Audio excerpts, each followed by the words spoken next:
يا من صليت بكل الأنبياء يا من في قلبك رحمة. السلام علیکم ورحمۃ اللہ وبرکاتہ. معزز سامعین، welcome to my channel Ghulam رسول آفیشیل اسلامک.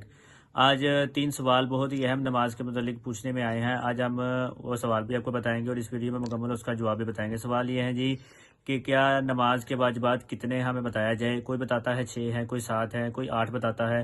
دوسرا سوال یہ ہے کہ نماز میں جب ہم مسجد میں امام کے ساتھ نماز پڑھنے جاتے ہیں تو کیا تکبیر اولیٰ میں شامل ہونا واجب ہے.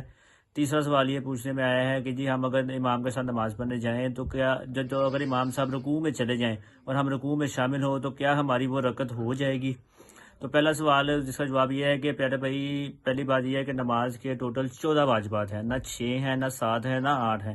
14 واجبات ہیں. 6 واجب نماز ادا شروع کرنے سے پہلے ہیں، 8 واجب نماز شروع کرنے کے بعد، یعنی 6 نماز کے باہر والے، 8 نماز کے اندر والے. دوسرے سوال کا جواب یہ ہے کہ جب بھی آپ مسجد میں نماز پڑھنے جائیں تو تکبیرہ اولیٰ کے ساتھ شامل ہونا صرف افضل ہے، افضل ترین ہے. اس کے علاوہ کوئی ضروری واجب، فرض یا سنت نہیں ہے. یہ افضل ترین بھی ان لوگوں کے لیے ہے جو کہ ٹائم سے پہلے چلے گئے ہیں، جنہوں نے سنتیں ادا کر لی ہیں اور امام کا انتظار کر رہے ہیں. ان کے لیے افضل ہے، واجب ان کے لیے بھی نہیں ہے، صرف افضل ہے کہ وہ اگر تکبیر اولیٰ کے ساتھ امام کے ساتھ شامل ہو جائیں گے تو ان کو ثواب زیادہ ملے گا. تکبیر اولیٰ، پہلے اس چیز کو سمجھ لیں کہ اکثر لوگ اس میں بھی غلطی کرتے ہیں. یعنی امام اللہ اکبر، اللہ شروع کرتا ہے تو ساتھ ہی مقتدی بھی ہاتھ اٹھا لیتے ہیں. اس کو تکبیر اولیٰ نہیں کہتے. تکبیر اولیٰ یہ ہے کہ امام اللہ اکبر بر پہ آئے، پھر آپ نے اللہ اکبر فوراً کہہ کر امام کے ساتھ نماز میں شامل ہو جانا ہے، پھر آپ تکبیر اولیٰ میں شامل ہوں گے.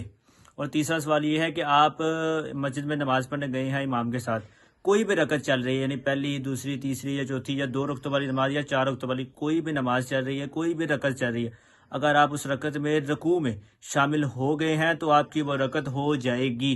لیکن رکوع میں شامل ہونے کا طریقہ کار یہ ہے کہ جب تک امام رکوع میں ہے، یعنی سمی اللہ، سمی بھی کہنے سے پہلے اگر آپ شامل ہو گئے ہیں تو آپ کی رکعت ہو جائے گی. اگر امام نے سمی اللہ بھی کہہ دیا اور آپ شامل ہوئے تو آپ کی نماز نہیں، یعنی وہ رکعت نہیں ہوگی.